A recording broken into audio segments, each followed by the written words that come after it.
अच्छा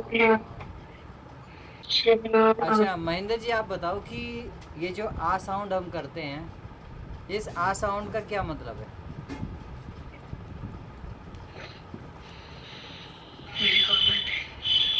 शिव नारायण। आ का मतलब होता है बुलाना, कॉल करना, कम आ। और दूसरा किसको बुला रहे हैं, आ जो किसको? है आकाश तत्व को रिप्रेजेंट करता है, आकाश।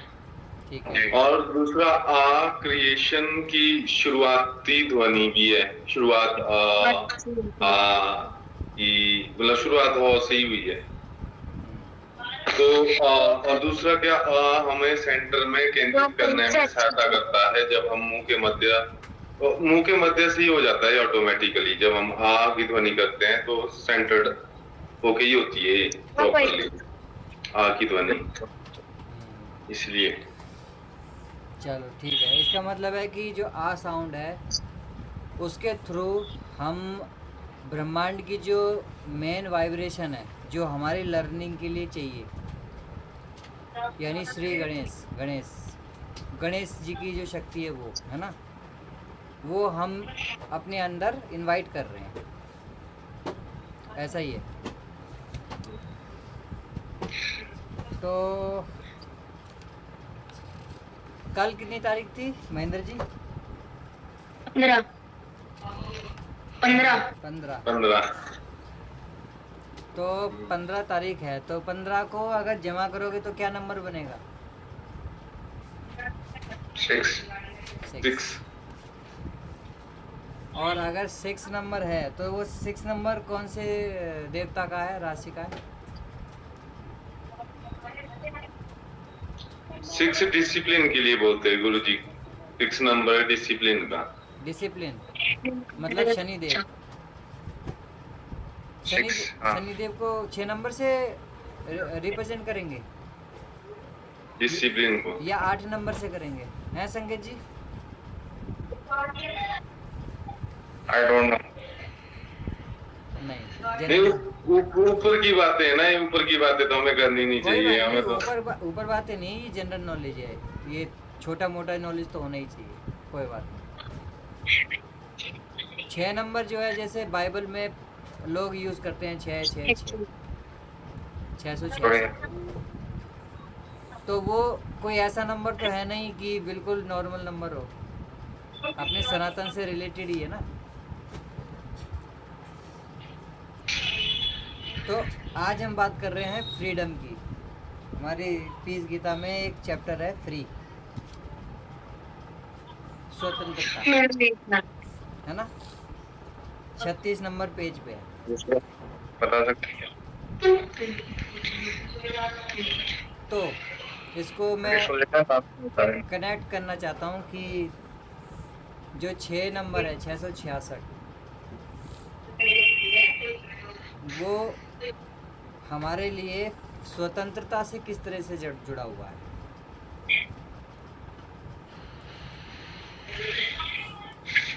अब जैसे कि बहुत सारे जो कारपोरेट फ्रीमेसन के जो कारपोरेट हैं उनके जो लोगो देखोगे तो वो 666 ऐसे नज़र आएगा। जैसे गूगल है उसके अंदर भी 666 है ना,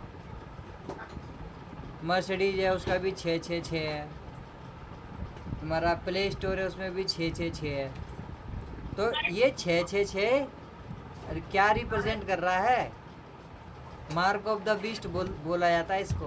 क्या है ये बीस्ट सिस्टम?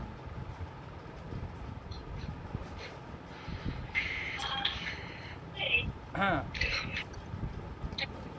ठीक है, तो इसको इस तरह से समझना है कि जैसे कोई मर्सिडीज कंपनी है तो उस कंपनी के अंदर एक सिस्टम होगा ना 666, उस सिस्टम के अंदर के जो रूल रेगुलेशन है क्या हम अपने उसमें पेल सकते हैं? मतलब हम उसको यूज कर सकते हैं कि भाई हम अपने रूल से चलेंगे, भाई हम नहीं मानते ये कौन से पेज पे बोला आपने इस गीता का?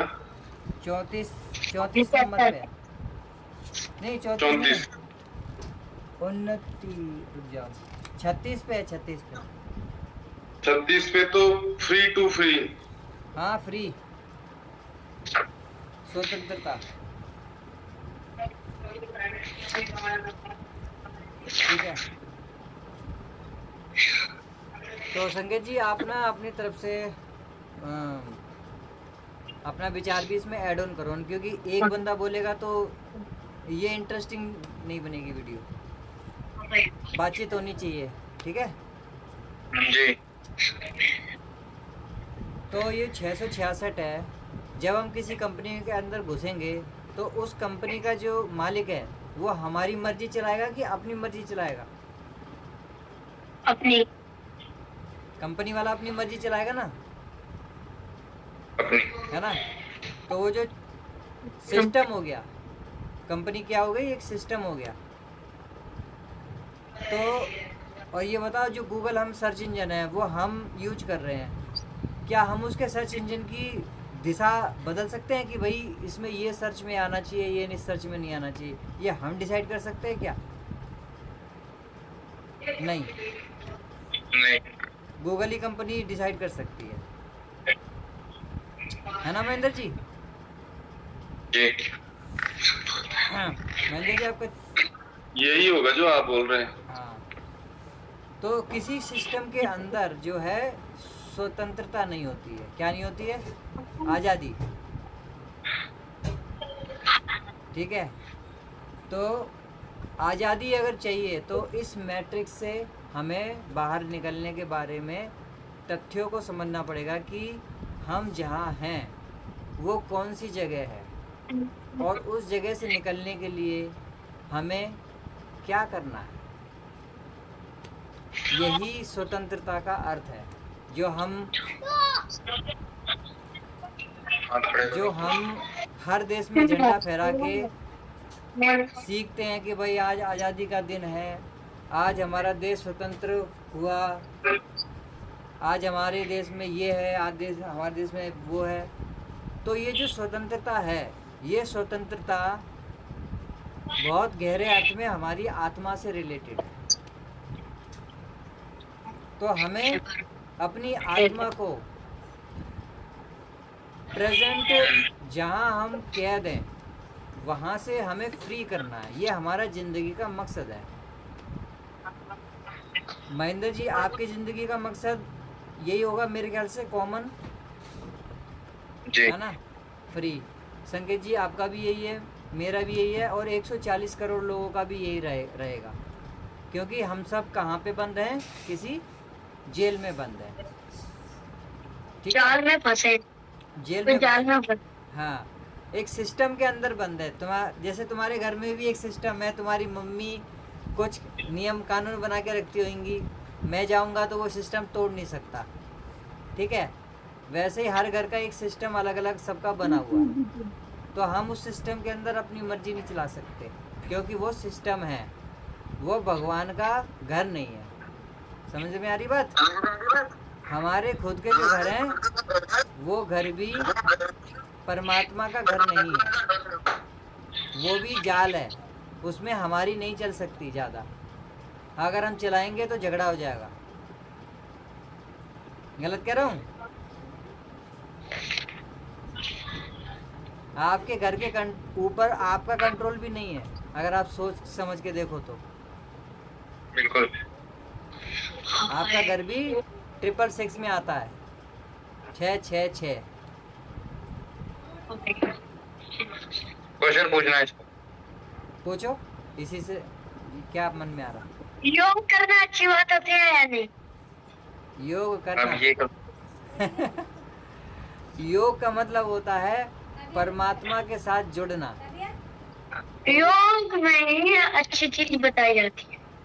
हाँ, अच्छी चीज, परमात्मा से अच्छी चीज कोई है? सत्यम शिवम सुंदरम, है ना। शिव से सुंदर कोई है? कोई भी नहीं है दुनिया में। सबसे सुंदर हमारे भोलेनाथ हैं। तो फ्रीडम हमारे सबसे मुख्य मकसद है हमारी ज़िंदगी का। तो फ्रीडम हमें तब मिलेगी जब हम उसके लिए कर्म करेंगे, और कर्म करने से पहले हमें ये पता होना चाहिए कि हम हैं कहाँ। ठीक है, तो हम किस में है? 666 में है, इसमें है। ठीक है हम इसके अंदर है 666 में। तो हमें 666 से बाहर निकलना है। तो इसको निकलने के लिए हमें चाहिए तथ्यों की जानकारी और सेंटरिंग, अनुशासन। समझ रहे?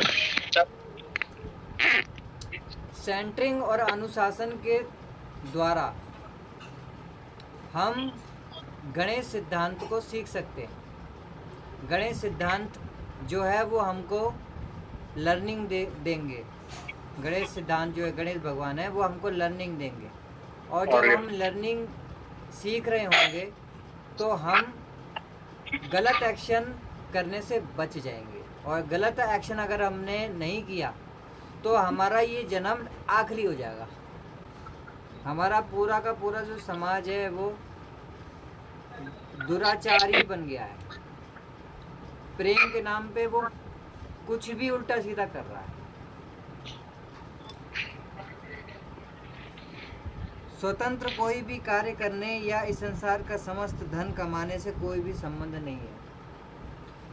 ठीक है, स्वतंत्रता का जो संबंध है आपके फाइनेंशियल फ्रीडम से नहीं है। ठीक है, धन कमाने से कोई संबंध नहीं है आपका।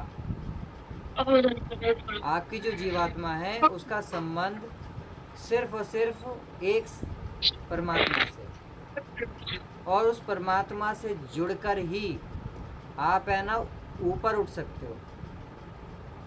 और ये जो जन्म है ना इसको आखिरी बना सकते हो।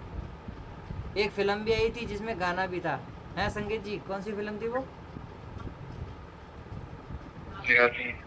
जियो तो जियो ऐसे जियो की आखिरी हो, ऐसा कुछ गाना था। अच्छा, हाँ, है ना? जियो तो जियो ऐसे जियो। हाँ मैंने सुना था। हाँ सुना था।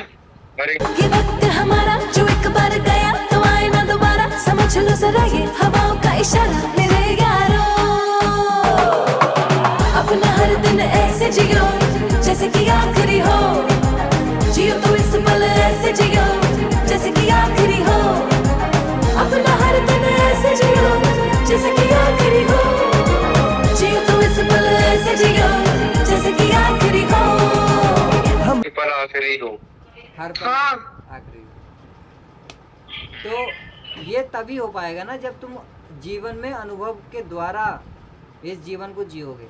जब तुम्हारे जीवन में तुम अनुभव कर नहीं रहे कोई भी चीज़ को, तुम स्वाद को अनुभव नहीं कर रहे, भोजन को अनुभव नहीं कर रहे, तुम कब मतलब जो तुम्हारे को सहज रूप से आ रहा है, सहज रूप से उसको अनुभव नहीं करोगे तो वो जो शरीर है उस वो तुम्हारे इस बीस्ट सिस्टम को पकड़ लेगा।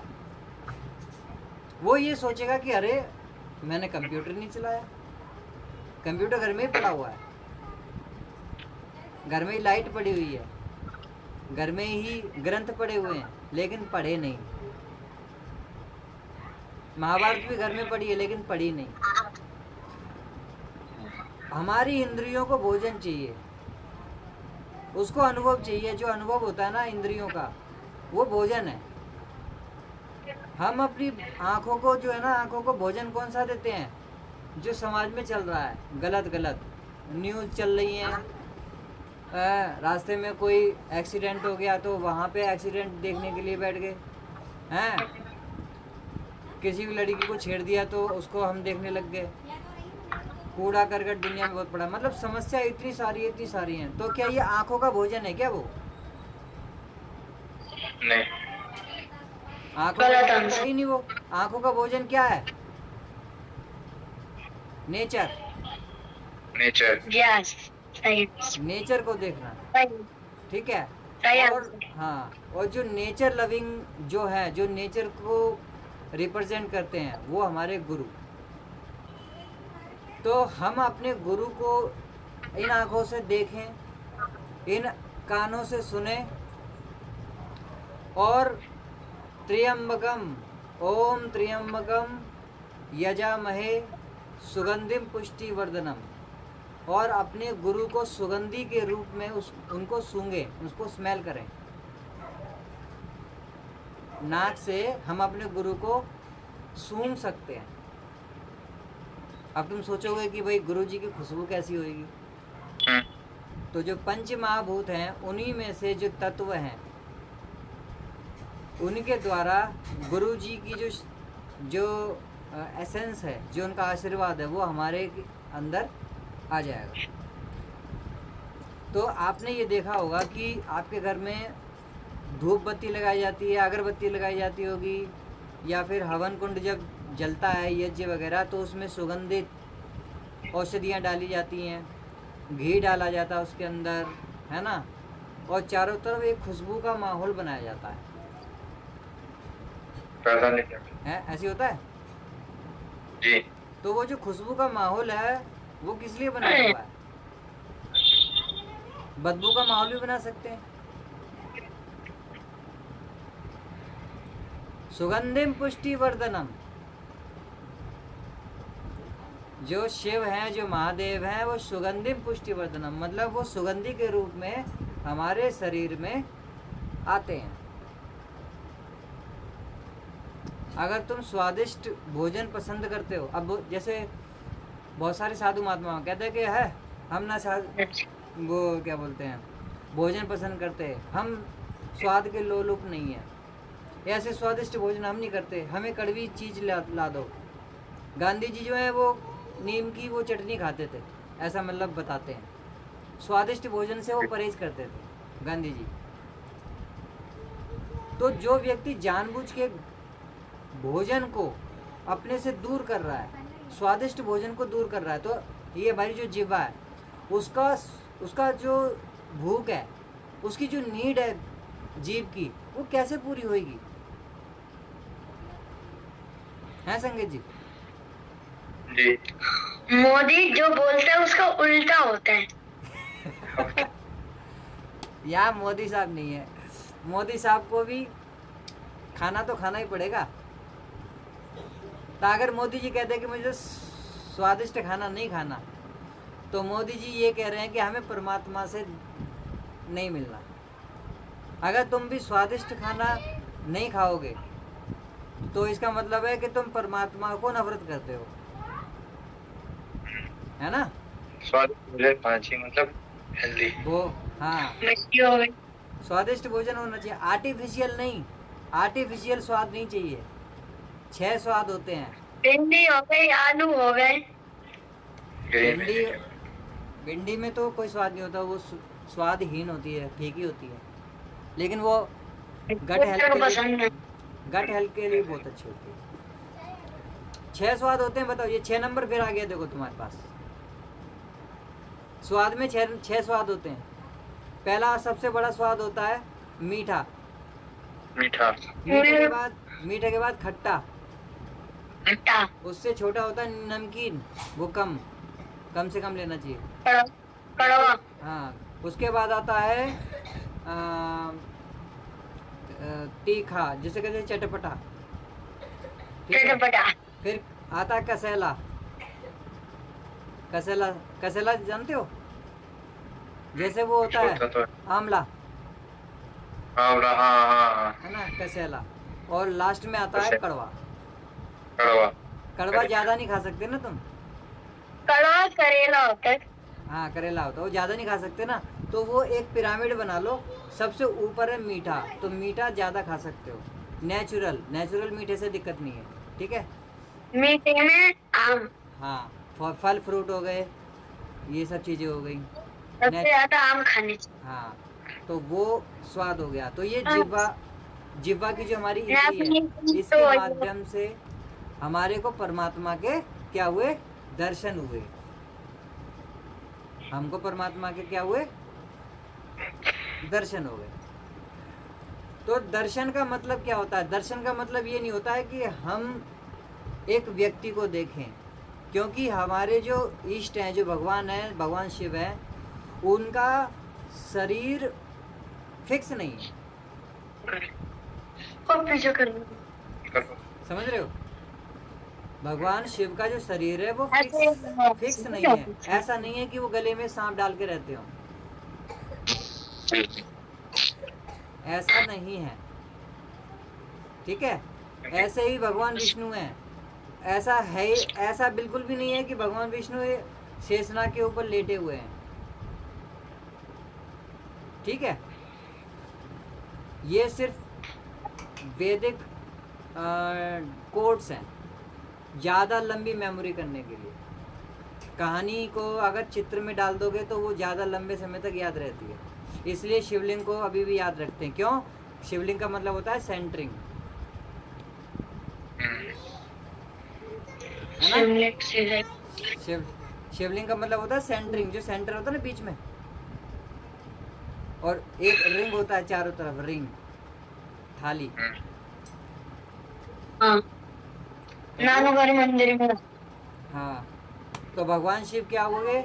लॉर्ड ऑफ द रिंग, उस रिंग के भगवान हो गए, सेंटर। तो कोई भी कार्य करने का संसार में धन से हमारा कोई संबंध नहीं है।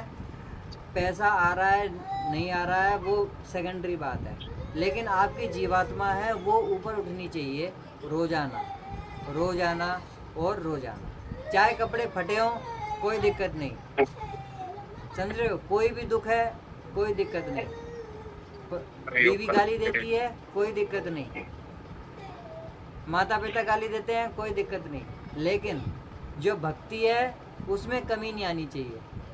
वो हमारे अंदर समझ में आ गया तो हमारा जो डीएनए है, डीएनए के अंदर जो फायर है, जो अग्नि है, वो इतनी तेज गति से उड़ेगी, मतलब हमको उठाएगी कि उससे हमारे चक्र एक्टिवेट होंगे। अगर हम जिंदा हैं, शरीर हमने नहीं छोड़ा है ना, तो वो जो चक्र एक्टिवेट होंगे, और चक्र एक्टिवेट होंगे तो तुम्हारी जो शक्ति है वो तुम्हारे कंट्रोल में होनी चाहिए।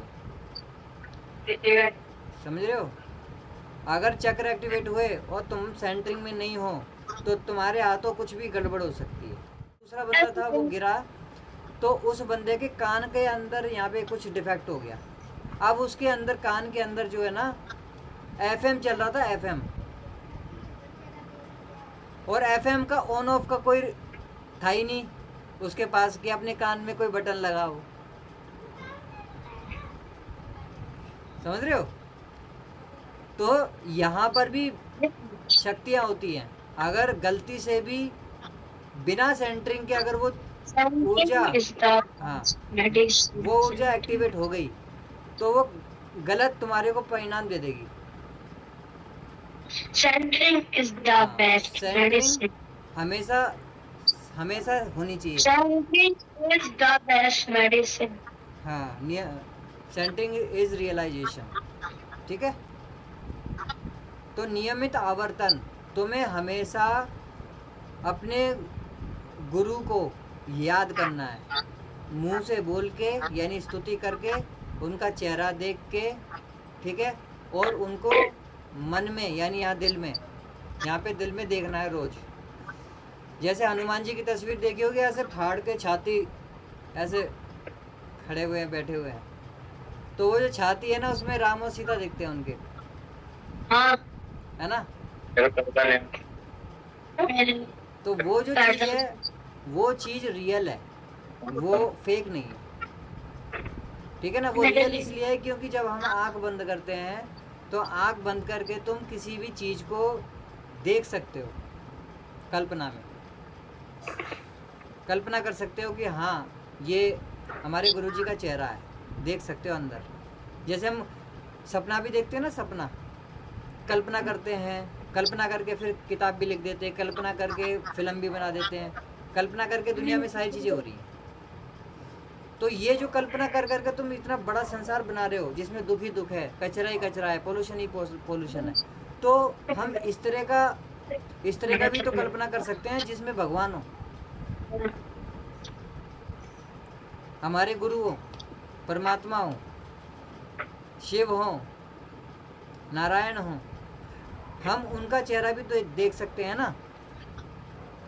ये जो फैसिलिटी है वो सिर्फ हिंदुओं के पास है। ये तुम्हारा सौभाग्य है, हमारा सौभाग्य है।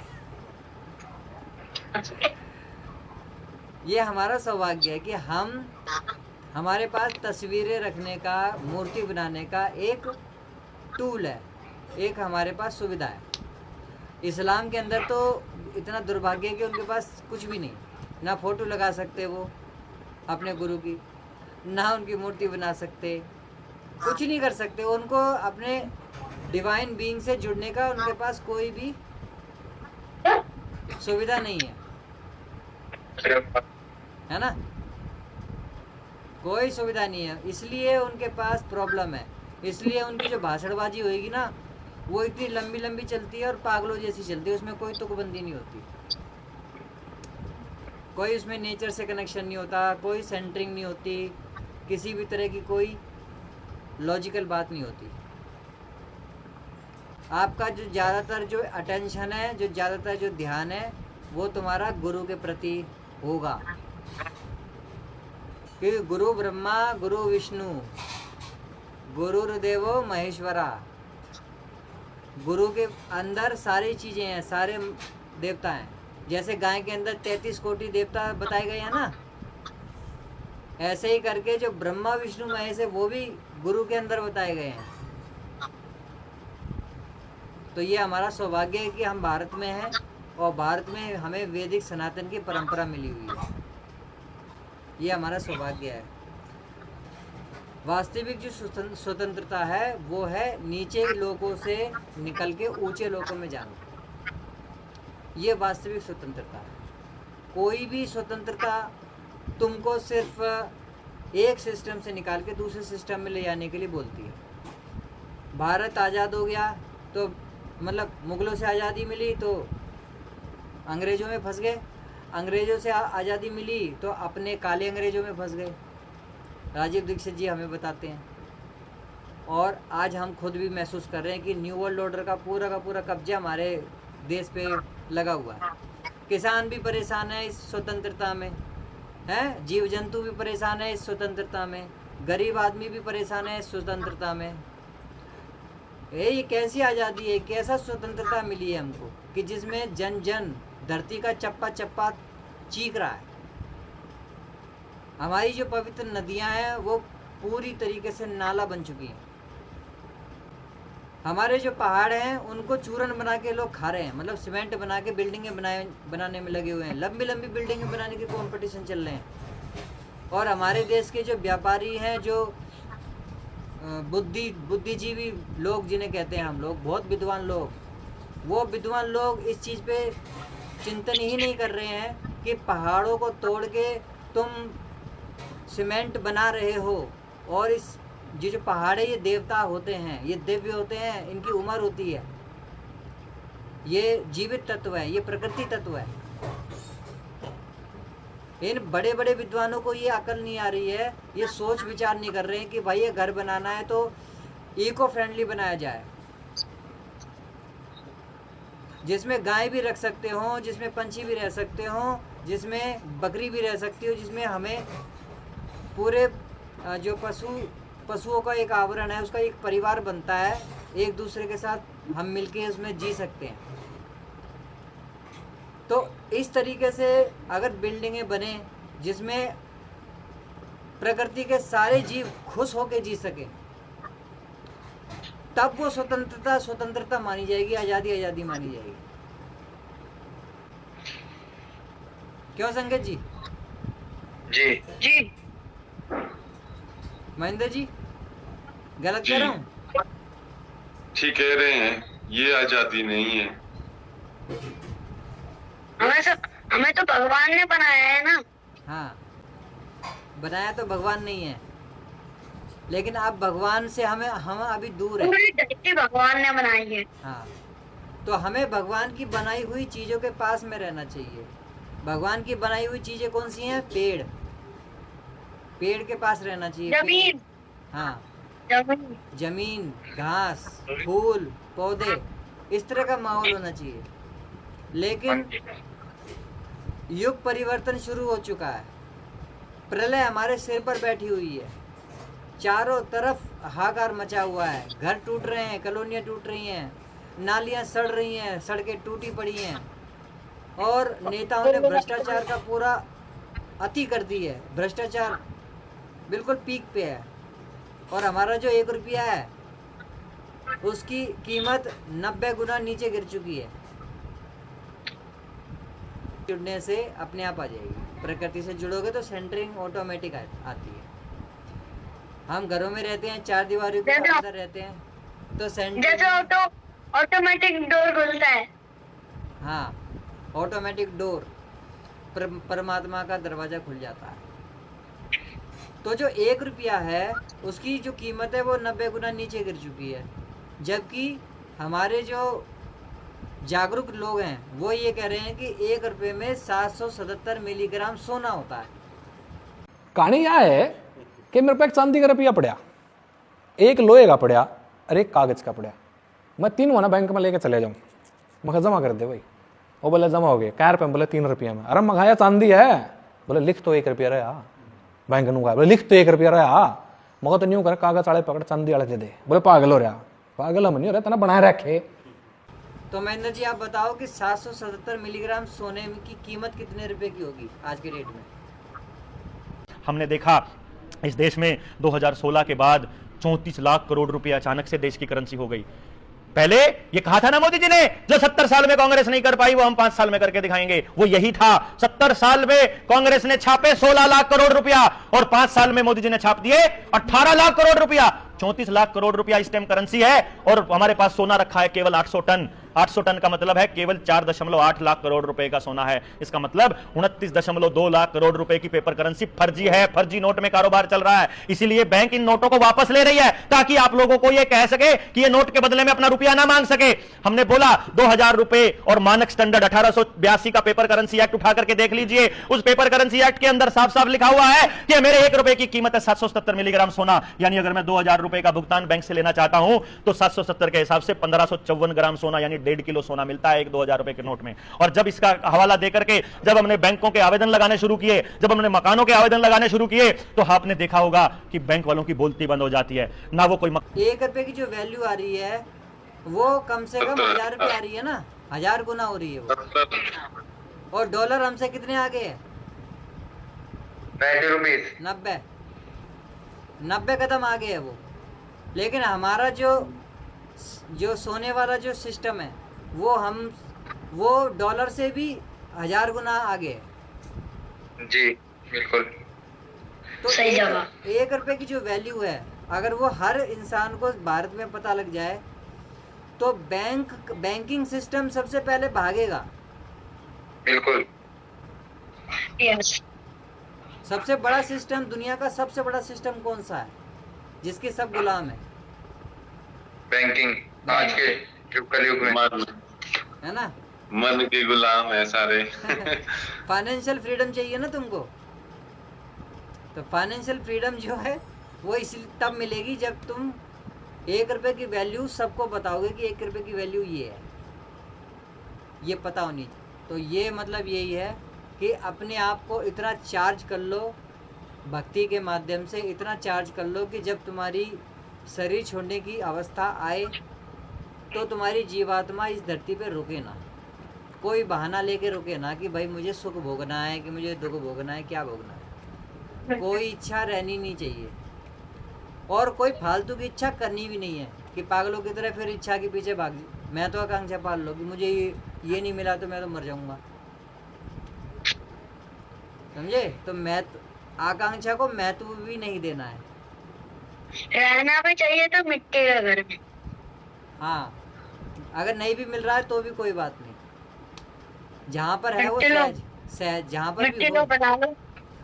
हाँ, तो उसमें जो सहजता होनी चाहिए वो तुम्हारा सबसे पहला पावर है, क्योंकि तुम्हारी जो सबसे पहली ज़रूरत है वो है भक्ति। सहज होके भक्ति, वो भक्ति तुम्हारे अंदर सबके अंदर होनी चाहिए, और सेंटरिंग होनी चाहिए। सेंटरिंग होएगी तो कोई भी जो बच्चा है वो माँ बाप के जो आज्ञा होता है ना, आज्ञा की उल्लंघन करना होता है। बच्चे उल्लंघन कर देते हैं, अरे हम ना करते हैं, हम तो ये कर रहे वो कर रहे। तो ये इसलिए होता है क्योंकि बच्चे सेंटरिंग में नहीं है ना। तो बच्चों को बचपन से सेंटरिंग की आदत डालनी बहुत ज़रूरी है। 5 मिनट सेंटरिंग में बैठा दो, 10 मिनट बिठा दो, 15 मिनट बिठा दो। और सेंटरिंग में बैठने के लिए उसको टास्क भी दे सकते हो कि सेंटरिंग में बैठने पे एक टास्क जोड़ दो जो उसको इंटरटेन टाइप से कर दे। खेल बना दो उसको सेंटरिंग को, कि सेंटरिंग करने से हम ये देख रहे हैं, वो देख रहे हैं या कर रहे हैं, और जो सेंटरिंग तोड़ेगा उसकी पिटाई। ठीक है, ऐसा खेल बना लो। देखो खेल तो बनाए जाते हैं ना, खेल कोई बाहर से थोड़ी आते हैं, खेल तो बनाए जाते हैं। तो ऐसा खेल बनाते क्यों नहीं जिससे सेंटरिंग होती हो। हमारे स्कूल में एक खेल खेलते थे कि जिसने गाली दी उसके मारते थे पकड़ के। वो हमारा खेल था गाली देने का। तो इसे क्या होता था कि लोग बच्चे ना आपस में गाली नहीं देते थे, जैसी गाली दी फटाक से सब मारते थे, है ना। तो इसी तरीके से घर के अंदर भी कोई रूल बना दो कि अगर मेरी सेंटरिंग टूटे तो मेरे साथ ये होना चाहिए, और तेरी अगर सेंटरिंग टूटेगी तो मैं तेरे साथ ये करूँगा। तो सेंटरिंग का ना पॉपुलर हो जाएगा खेल, उसको खेलो। यानी साधना को, तपस्या को खेल बना लो। और इसी खेल को अगर तुम खेलते रहे तो जब अवतार आएंगे, जब भगवान आएंगे तो उनके खेल में हम शामिल हो जाएंगे, क्योंकि ये जीवन भी उन्हीं का ही रचा हुआ खेल है। ठीक है, तब हम भगवान के साथ जाने में हमें कोई दिक्कत नहीं होगी। लोग कहते हैं कि राम नाम सत्य है, तो समझ डर जाते हैं लोग, अरे ये तो मरने की बात कर रहा है। ये तो मरने की, मौत से लोग डरते हैं, जबकि मौत को सेलिब्रेट करना चाहिए। अब ये सतयुग है, सतयुग में संस्कार बदलने चाहिए लोगों के। मौत होती है तो मौत के ऊपर दुख नहीं होना चाहिए कभी भी। मौत हो गई है तो उसको सेलिब्रेट करना चाहिए कि हाँ, कि एक बंदा है, उसका अब ट्रांसफॉर्मेशन हुआ है, अब उसको शरीर दूसरा मिलेगा। अब इस दुख से तो निकला वो। हम शरीर में है तो इसका दुख है ना, कोई जेल है ना हमारे पास, तो उसकी खुशी होनी चाहिए ना। कोई अगर जेल से बाहर निकला है तो दुख क्यों होता है? जेल से बाहर निकल गए, स्वर्ग को। हाँ, तो सुख होना चाहिए ना। तो सुख को कैसे तुम सेलिब्रेट करोगे? सेंटरिंग से। यानी जब कोई मर जाता है तो उस वक्त भी तुम सेंटरिंग का एक रिचुअल बना सकते हो, हो जाएगा। किसी की मृत्यु तुम्हें दुख नहीं देगी। मृत्यु के देवता कौन है? भगवान शिव। मर गया बंदा उस दिन भी शिव तुम्हारे पास में रहेंगे। सोचो, यह है सनातन की शक्ति, सनातन की समझ। ये हिंदू की समझ नहीं है, ये मुसलमान की समझ नहीं है, ये पंथों की समझ नहीं है, ये सनातन की है, हमेशा हमेशा चलती है। तुम्हें मृत्यु से घबराना नहीं है, मृत्यु से डरना नहीं है। मृत्यु तुम्हारे लिए शुभ संदेश है, शोक संदेश नहीं है। शोक संदेश बस यही है कि तुम इस जाल से निकलने के बारे में सोच नहीं रहे हो, बस यही शौक है। दुनिया का सबसे बड़ा शौक, सबसे बड़ा दुख यही है कि हम इस जेल को अपना घर समझ रहे हैं। ठीक है, तो बहुत आज के लिए बस इतना ही करते हैं, बाकी और तरीके से मिल लेना। ठीक है, शिव नारायण। जय माँ प्रकृति, जय माँ शक्ति, जय श्री कल की, जय वैदिक सनातन, शिव नारायण। जय शिव नारायण। शिव नारायण। जय